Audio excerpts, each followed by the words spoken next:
Okay, so the last thing I'll show you here is how to georeference using a vector layer, which is a little bit different um, in that you're using local data, which is really nice. If you have a vector layer that is in a known coordinate system, you can georeference your rasters to that if you have common locations in both, like road intersections or state or county boundaries. And so what I'm going to do here is I'm going to actually create a whole new document. So I'm just going to say new map file, and I'm going to say a new map, because remember my rule of thumb before. I'm going to say no here, and I'm going to give that a second to sort of refresh. But remember my rule of thumb with regard to adding reference data. So I'll go ahead and pull that back up in here. The very first rule of thumb that we talked about was add the reference data to your empty data frame first. Your data frame will accept the coordinate system of the reference data. So I'm going to go ahead and escape out of that. I'm just going to remove this because I don't need it. And so what I'm going to do is I'm going to add in a new piece of data. I have no coordinate system. It says unknown units down here. Nothing is defined. So I'm going to add some data. And I am going to look in my demonstration folder for the state's shapefile. And so when I add that in, you'll notice that a shapefile for the entire United States comes up. And after adding that in, I've got decimal degrees. So now I'm looking at a geographic coordinate system. I can look at the properties of the data frame, and I can see that we have a GCS, Geographic Coordinate System, WGS 1984. That is our spheroid that it's using, and so that basically means my data is in longitude and latitude. Now before I go any further here, I did want to open up the National Parks map very quickly in just a Microsoft Office here to show you what that map looks like. So again, just like Cador State Park, let's say for argument's sake that there's some information about state parks on this map that we wanted to capture, maybe some of these roadways or trails between them, the polygons themselves, again, which we'll be doing in the next module. But this is just a scan map. You can even see it was a folded up map that was just unfolded and sent through a scanner. And so there's some information that we wanted to digitize off of this particular map. Notice that this map is using a certain projection. It's got that curved sort of look to it, which is a very classic example of using a conic projection for the United States. If you all remember from chapter 13 in the GTK book, where you changed the projection for your three different data frames: the United States, the lower 48, Alaska in a different data frame, and then Hawaii. So if we wanted to georeference, say, this United States map, we might want to change the projection of our actual window of our ArcMap window. So right now I'm just in geographic coordinates, so everything's sort of stretched out and sort of funny looking. So coming down here to the properties of the data frame, I'm going to go ahead and say, well, let's change this to a geographic coordinate system. And I'm going to say, well, let's use one of the projected coordinate systems, excuse me. And we're going to use one of the continental systems for North America. And I'm going to use Lambert conformal conic. That is one of the conic projections that we use for a lot of the state plane coordinate systems that we use for all the different zones around the United States. So when we do that, it gives the United States a much closer look to what we saw originally in this version of the United States. And that way we're not forcing this map to something that it doesn't want to warp to. I'm going to go ahead and change these polygons to a clear fill so that I can see the raster of the National Parks map, and I'm going to go ahead and add in the National Parks map.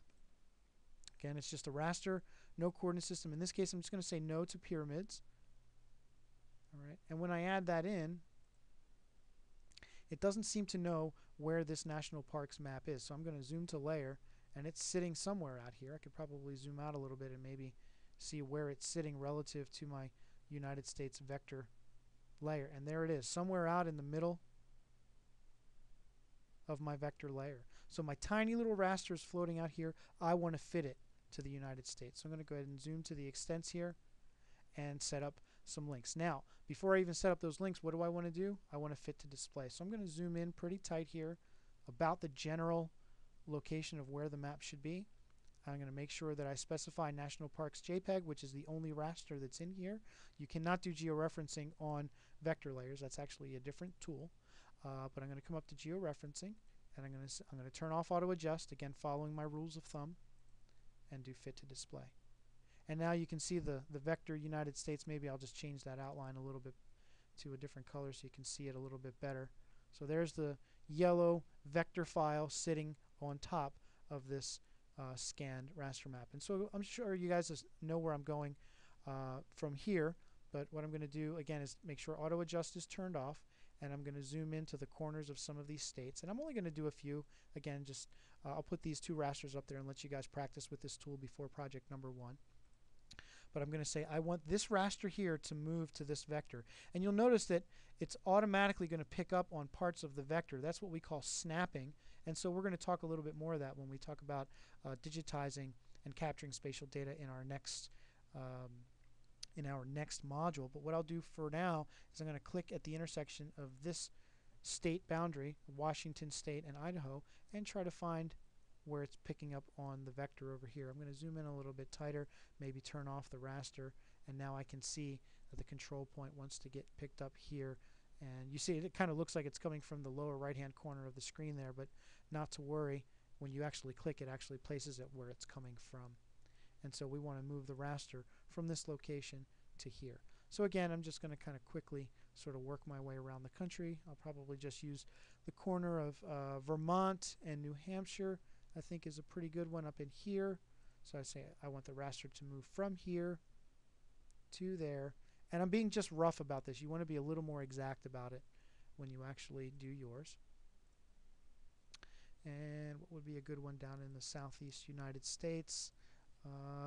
Maybe the intersection of Florida, Alabama, and Georgia. I want to make sure I do that on my raster first. So I'm going to turn off my states vector. And that's going to be right up in here. So I'm going to click there. And now it's looking for a place to go. I'll zoom to previous. And that's going to be this intersection right over here.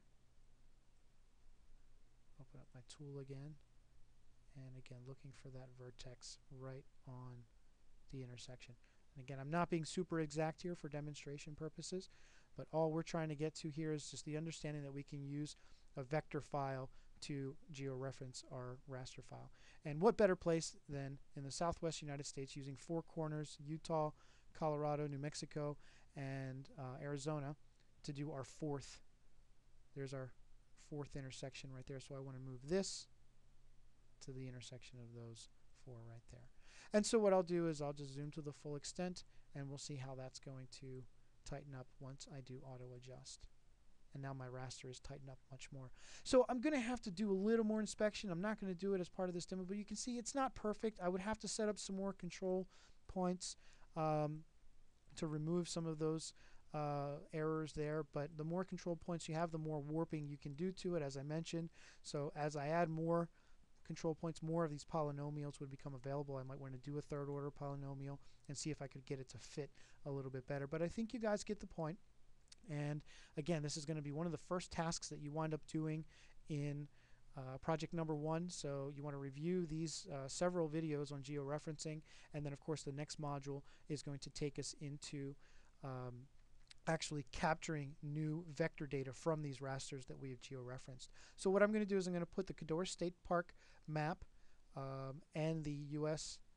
Trail Systems map, or the National Parks map, up on Blackboard, and you guys can practice using the georeferencing tool and contact me with any technical issues or any questions that you have, and then we'll go from there.